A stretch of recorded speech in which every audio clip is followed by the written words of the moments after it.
Friends, இன்னைக்கு நம்ம வீடியோல என்ன பார்க்க போறோம்னா சிக்கன் சூப் எப்படி செய்யறதுன்னு தான் பார்க்க போறோம்.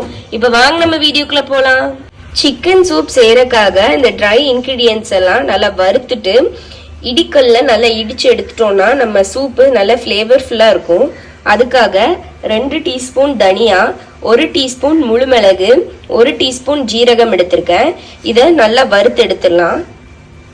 நல்ல ஒரு ஹீட்டான பேன்ல நம்ம எடுத்து வச்சிருக்க இன்கிரீடியன்ஸை ஃபர்ஸ்ட் போட்டு நல்லா அந்த ஜீரகமும் மிளகும் எல்லாமே நல்லா வெடிச்சு வர வரைக்கும் வறுத்து எடுத்துடலாம்.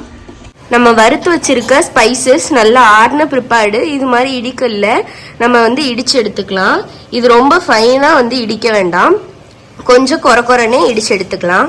நம்ம வறுத்து இடிச்சு வச்சிருக்க மசாலா சூப்பரா ரெடி ஆயிட்டு. நான் சொல்லியிருக்க அளவு 1/2 கிலோ சிக்கனுக்கு சொல்லியிருக்கேன். இதை நீங்கள் 1 கிலோ எடுக்கிறதா இருந்தால் அப்படியே டபுள் மடங்கு எடுத்துக்கோங்க. 7 பல் பூண்டை இது மாதிரி உடிச்சு எடுத்திருக்கேன்.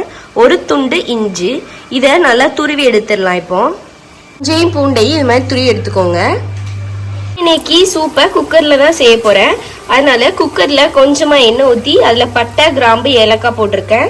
கிராம்பு 3 போட்டிருக்கேன், ஏலக்காய் 2, 1 பிரியாணி இலை. இதை நல்லா வதக்கிக்கோங்க. நம்ம துருவி எடுத்து வச்சிருக்க ஜிஞ்சரும் கார்லிக்கும் கூட ஆட் பண்ணிடலாம். இது கூட சின்ன வெங்காயத்தை இது மாதிரி சின்ன சின்னதாக ஸ்லைஸ் பண்ணி போட்டுக்கிறேன்.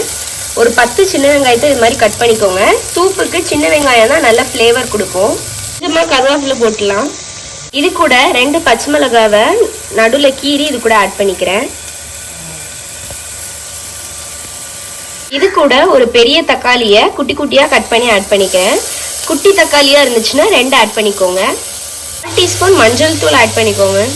இது கூட 1/2 கிலோ சிக்கன் ஆட் பண்ணிக்கிறேன். சிக்கன் எலும்பு உள்ள சிக்கனாக வாங்கிக்கோங்க. இந்த எலும்புலேருந்து தான் இந்த சூப்புக்கு நல்லா ஃப்ளேவர் வரும். இது கூட தேவையான அளவு உப்பு ஆட் பண்ணிக்கோங்க. இது கூட நம்ம தட்டி வச்சிருக்க மசாலாவையும் ஆட் பண்ணிடலாம். 1 கப் அளவுக்கு தண்ணியில் ஊற்றிக்கோங்க. லாஸ்டா தண்ணி சேர்த்த பிற்பாடு உப்பு எரிப்பு பார்த்துக்கோங்க. எரிப்பு இல்லைன்னா கொஞ்சமா முழு மிளகை தட்டி கூட இதில் ஆட் பண்ணிக்கோங்க. 5 விசில் விட்டு எடுத்த பிற்பாடு கடைசியா கொத்தமல்லி மேலே தூவி விட்டுடலாம். அவ்வளோதான், நம்மளோட சிக்கன் சூப் சூப்பராக ரெடி ஆயிட்டு. இதை நல்லா சூடாக இருக்கும் போதே சர்வ் பண்ணிங்கன்னா சூப்பராக இருக்கும். இந்த வீடியோ உங்களுக்கு பிடிச்சிருந்துச்சுன்னா லைக் பண்ணுங்க, ஷேர் பண்ணுங்க, மறக்காம நம்ம சேனலை சப்ஸ்கிரைப் பண்ணுங்க.